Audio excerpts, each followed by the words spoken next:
No, because I actually did this, and after the first date, it left me feeling like I'm not even sure if this guy is into me because...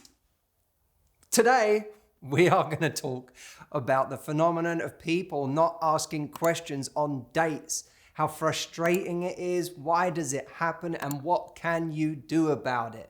I am Matthew Hussey. If you are new to this channel, I am the author of the brand new book, Love Life, a New York Times bestseller. I'm also someone who's coached people for 17 years of my life in relational intelligence and confidence and have helped people find love for a very long time. Welcome to the channel. Don't forget to like this video, subscribe to this channel, and hit the notification bell so that the next time I release a video, you get notified. Today, I'm watching a TikTok video about someone who, well, is very frustrated with the lack of curiosity, shall we say, from the guy that she was on a date with. Let's watch and see what she had to say. If you're going on a first date with a guy, sit, listen, and ask them questions. No, because I actually did this, and after the first date, it left me feeling like I'm not even sure if this guy is into me because he didn't ask me any single question on the first date.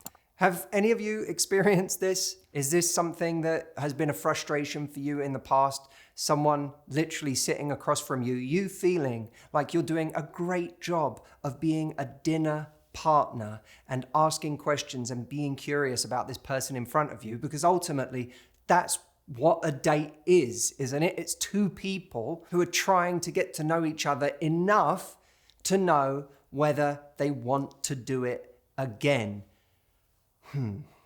But I did agree to go on a second date, and my best friend Sophie... I always think it's funny when people say that, stuff like that. It was horrible. I did obviously agree to go on a second date, and this is what happened on the second date. This guy is into me because he didn't ask me any single question on the first date. But I did agree to go on a second date, and my best friend Sophia told me that anytime that there's silence, I need to learn to shut the F up and take a sip of my water and let him fill the silence and ask me questions. And then That actually is not bad advice.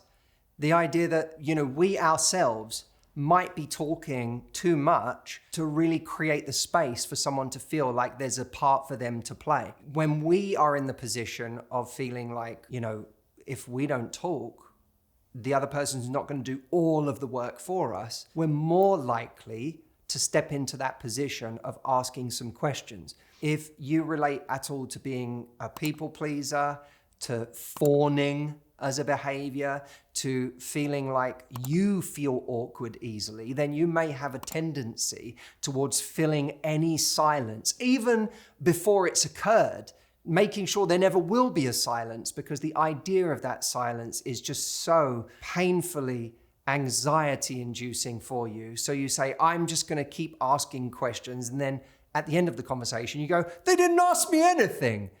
Sometimes giving them a chance to, or putting them under pressure to, can be a good thing. That doesn't seem to have worked here, though. Watch this. Me any single question on the first date. But I did agree to go on a second date, and my best friend Sophia told me that anytime that there's silence, I need to learn to shut the F up and take a sip of my water and let him fill the silence and ask me questions. And then we sat in silence for 5 minutes. And both times has he followed up with that he's had a really great time. And I'm wondering...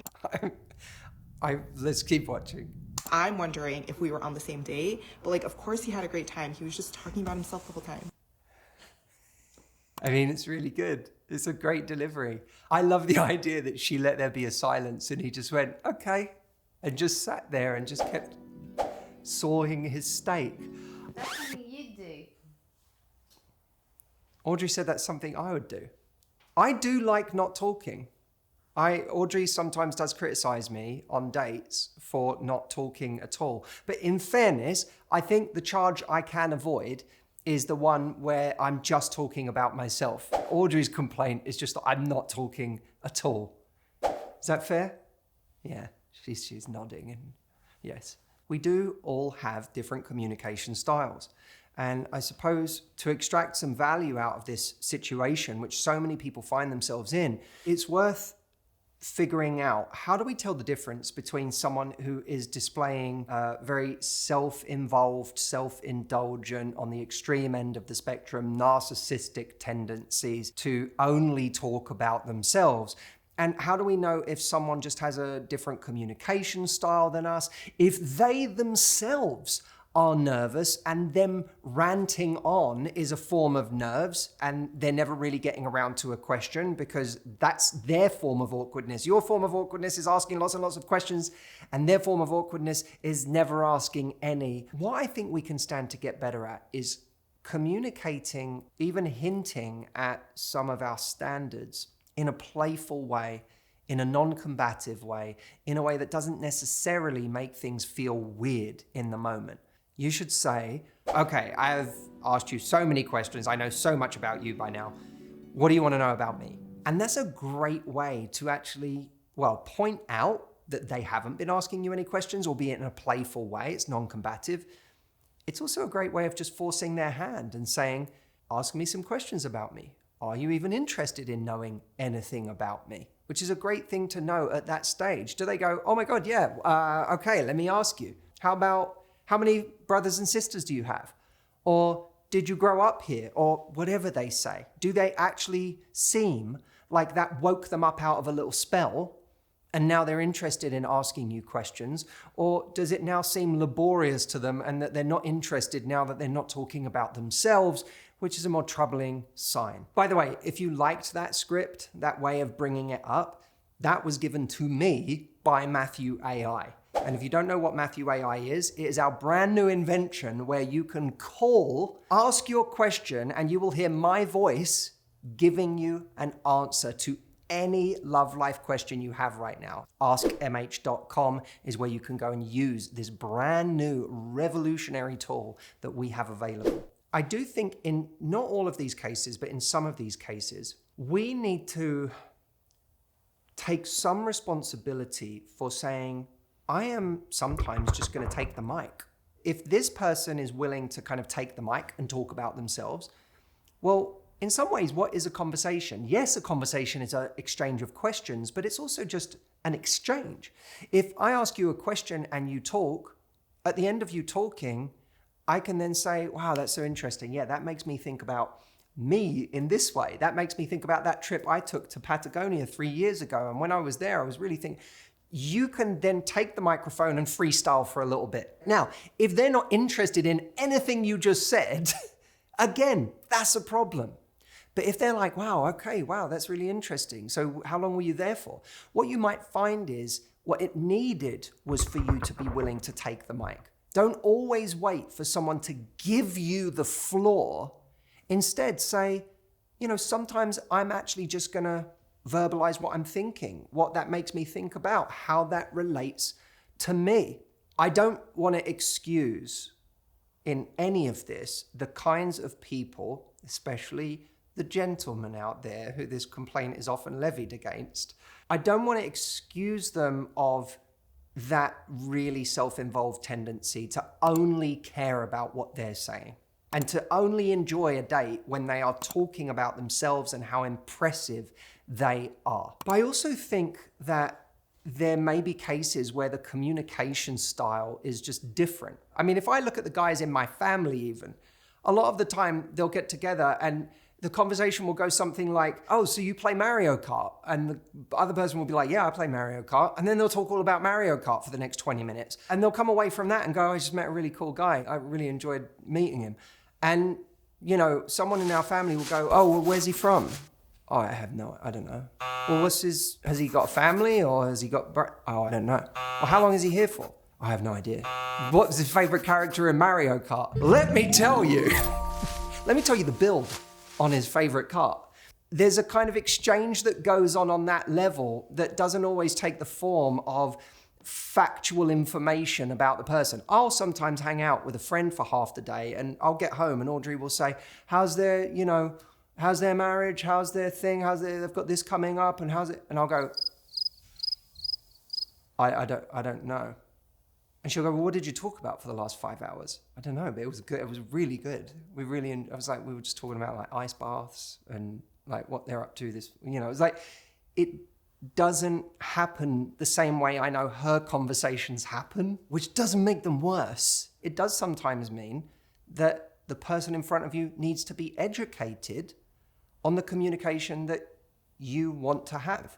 Speaking outside of the context of the first couple of dates, if you are frustrated with how much the person you're dating is taking an interest in parts of your life, things that are important to you. They're not asking you questions about yourself, and you feel like you're always the one who's showing curiosity about them and never the other way around. That's not something you should just ignore and say, well, we're different communication-wise in that department. You have to also pay attention to what your needs are and say, this is imbalanced. It's not fair that I always take an interest in this person and that they don't take an interest in me on this level. And that might mean sitting someone down or saying to them, hey, can we talk about something? Is now a good time? It's not a huge thing. It's been on my mind, so I wanted to bring it up. And saying to someone, is now a good time, is great, because what it says is, I'm not gonna ambush you with this thing where you're suddenly gonna be like, whoa, why are you criticizing me out of nowhere?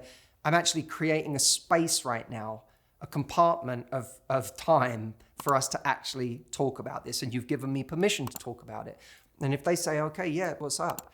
You say, well, look, it's not a huge deal, but it is something that has been on my mind. And I don't think you're doing it on purpose, but I did want to talk to you about it, so it's not just in my head. I feel like I ask you lots of questions about you and take a big interest in your life and in knowing you better, because I want to get to know you better. I love getting to know you better, but I don't feel like you do the same with me. You never really ask me questions about myself or my life. And I feel like at this point, I know a lot more about you than you know about me. And that makes me feel like you're just not interested in me. And that may not be true, but that's how it comes across to me.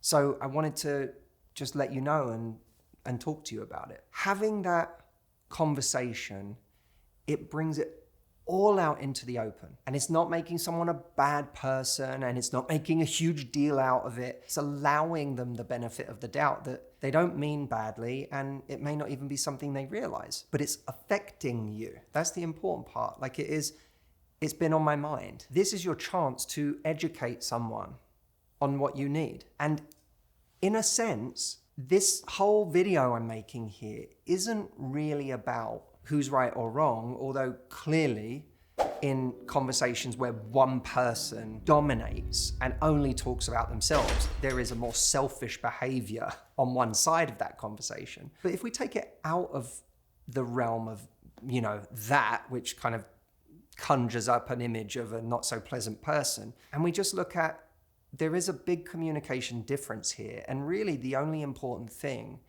is figuring out whether someone can actually start to adapt their communication in certain important ways that can make me happy. That this person can hear something that is a challenge for me and can respond with growth to that, can respond with adapting to that, if for no other reason than deep down they do actually really value this relationship that we have, and that they would absolutely not let that relationship go bad for the sake of forgetting to ask questions sometimes. That's what we need to figure out about the person we're with. And if it is still early dating and it feels too early to have a very intense conversation about this, and they ask you out on date 3 after this woman's experience of feeling like dates 1 and 2 were just very one-sided. Like, of course he had a great time. He was just talking about himself the whole time. You can always just pick up the phone to them and say, hey, what's going on? I hope you're well. Hey, listen, I do want to see you again, and I have a great time with you. I think you're super attractive and you're funny and, compliment. But I gotta be honest, I feel like when we're together, I ask you loads of questions about yourself, and I'm super intrigued and wanting to know about you. And I always feel like I leave the date and you don't know anything more about me because you don't really ask me about me. That takes bravery. But when you're at the point that this woman is, what do you have to lose? You don't want to keep indefinitely dating someone where you feel unfulfilled by the level of curiosity and interest they take in you. But if you do think this person is attractive enough that you're considering going on another date with them, then pick up the phone and have that conversation. And if you can still say it with a smile, if you can still say it with a little bit of a laugh and not taking yourself too seriously, you're not lecturing them. It's not your job to teach them anything. It's just your job to find out if they know what they're doing and if they can respond to a little bit of feedback. That will tell you everything you need to know. And by the way, there's every chance that that person says, oh my God, really, I'm such an idiot. I didn't even know I was coming across like that. yes, I'd love to see you again. And yes, be prepared because I'm going to have 100 different questions for you. Or they'll go, well, I wasn't doing that. And I thought we were having a, sorry, I thought we were having it. You're going to go down that road and then you're going to go, okay. It was nice to know you. If someone really makes you feel weird about having had that conversation, especially if you had it in a nice way, then you have even more of an answer about date 3 and whether you should go on it. So I hope this encourages a bunch of you to, well, A, realize that you're not alone if you keep going on dates and finding people are just talking about themselves. B, empower you to, on the date, not wait for someone to give you the microphone, but to take the microphone and to speak and to take up space, to make you realize that you can have standards as early as a first date, but when you communicate standards earlier, it has to be more playful and it can be with more of a wink, and that there is a way, even if you are someone who finds yourself in a relationship with someone, to have this conversation in a way that doesn't make someone a bad person, but instead brings attention to something that has been bothering you to see whether it can get better. I hope you enjoyed this video. Leave me a comment. Let me know what you thought. Don't forget to ask Matthew AI a question if you haven't already. AskMH.com is the link for you to be able to do that. You know, if you finish this video and you go, God, I have a question I'd really love you to make a video on, go ask Matthew AI right now. I guarantee